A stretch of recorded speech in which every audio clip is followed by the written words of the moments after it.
Welcome back, ladies and gentlemen, across our beloved Kyber Empire, to today's video where you and I are going to go over the first 2023 all teams ranked in Galaxy Heroes from best to the very worst. As always, I want to thank you guys for your unending loyalty to this series. Always fun to kind of take a break every couple months to see where is Galaxy of Heroes at a larger scale. Last time I made this video was August 2023.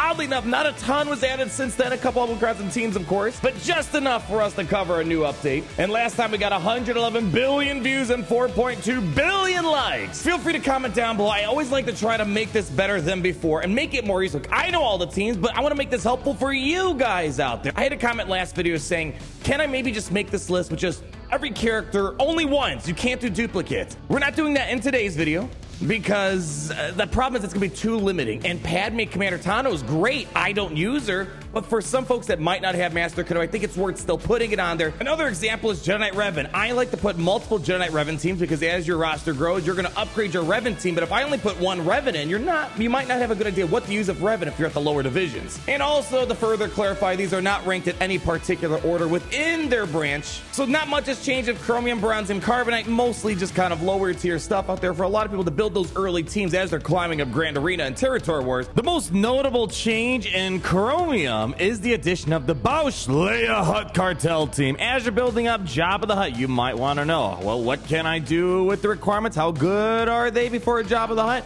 The good news is once you get Bausch Leia up and running, especially if you're going for Jabba, it's probably the first one you want to build up. With her lead, you can get some decent use out of the rest of the Hutt Cartel with Boba Fett, Embo, Mob Enforcer, Greedo. And then, of course, once you upgrade the Jabba the Hutt, this team kind of just doesn't exist anymore, and you just go ahead and give Leia, Embo over to Jabba, and you're not really going to have a Hutt Cartel team anymore. Unlike some other Galactic Legend farms, like Resistance or First Order, there's not really a leftover Hutt Cartel team that's usable. But in Erodium, I might have done something that's a little controversial. I'm knocking General Grievous down a little bit, out of Kyber into Erodium. General Grievous isn't the best team in the game. It's not the worst team in the game. He's a team that's not doing a ton. A lot of teams beat him. He can beat a couple things out there that are still useful, beating things like Commander Luke Skywalker and whatnot, and sometimes Master Luke. But definitely not as threatening as a lot of the other Kyber teams. The Kyber branch is getting very, very competitive. At the point where I'm almost considering making like a new Kyber tier and knocking some folks out, because saying Dr. Aphra and Starkiller in the same breath as Dashvandar doesn't quite feel right. So we definitely got to have we have to be a little bit more stricter in terms of what's defined as a Kyber tier team. And that's what we're going to have a lot of our changes on this list today. First new addition to this Kyber tier list is Savage Omicron. Savage Omicron, specifically for Grand Arena. The addition of Savage Opress has changed things drastically for folks. A squad arena farm can be used as solo, or you can use them on defense or offense in a team of 3 or 5, unlike things like Wampa. Savage has been a huge changing factor for a lot of folks. And even on my free-to-play account, people love to see what Savage can do. But even on the top-end Kyber accounts,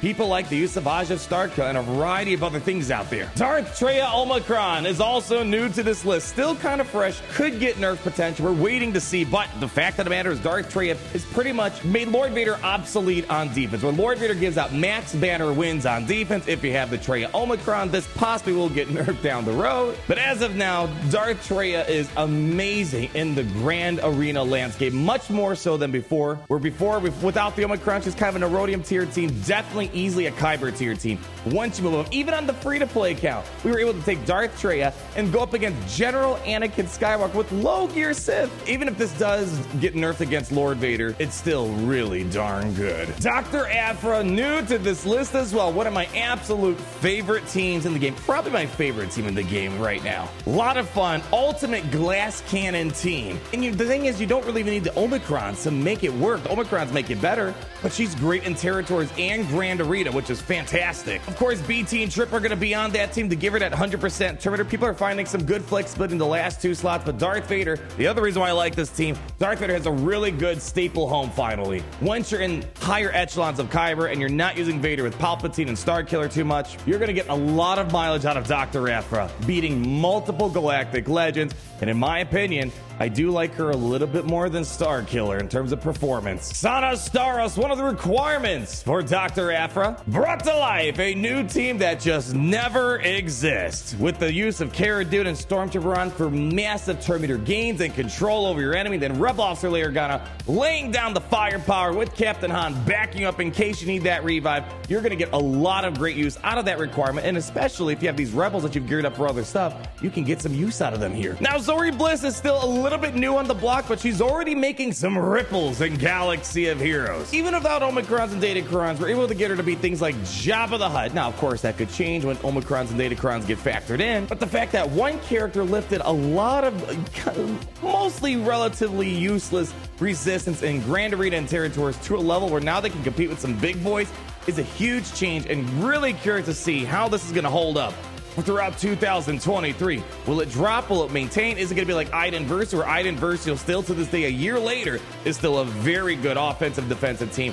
Time will tell where Zori is, but so far she seems to be making a decent impact on the game. So we have a second Grand Inquisitor rank. We have Grand Inquisitor normally ranked in Erodium. I feel like not really the greatest team, but once you throw in Datacrons, depending on the season, Grand Inquisitor could be really, really good. So all these other teams do not have Datacrons ranked in there, but I do believe, especially with how Datacrons work, the Inquisitor team was really designed with Datacrons in mind. They were the first team to be paired along with the Datacrons. I'm not going to make this a habit in terms of putting Datacrons next to characters and teams, because Datacrons come and go. I want to rank teams the way they are natural, because when you get those teams several months or years down the road, the Datacrons might not be around to make it better. But I do want to note, Grand Inquisitor is a lot better. Almost every Datacron season, there's been something good going on for the Inquisitors. And the last thing we got to do to keep you guys up to date since August 2022, we have Jabba the Hutt, the newest and latest galactic legend to come to Galaxy Heroes, and we know it's one of the best and one of the most important, if not the most important galactic legend in Galaxy Heroes right here, right now. Amazing on offense, amazing on defense, needed for Rise of the Empire, great in the rank car rate, can beat multiple galactic legends, kind of hard to beat without a team that has a Datacron in them or a galactic legend. Jabba the Hutt has surpassed expectations. When we saw the requirements, they weren't as crazy as the previous generation of Lord Vader, Master Kenobi. We didn't have high expectations. Those expectations definitely got shattered, and Jabba the Hutt is here to stay for a good chunk of time in terms of relevancy. With Rise of the Empire and the high relic gates, Jabba's not going anywhere anytime soon. And that's going to pretty much wrap it up in terms of getting you guys up to date since the last time we made this video in August 2022. The last part of 2022 was a little bit slower than the earlier part, it feels like, but nonetheless, still a couple of key important Omicron teams, characters that came to fruition since the last time we made this video. So as always, thank you so much for stopping by. Leave that like, comment down below, subscribe to our ever-growing empire, and always remember that it's great to be in the Empire today. Oh, it's great to be in the Empire today. The sun never sets.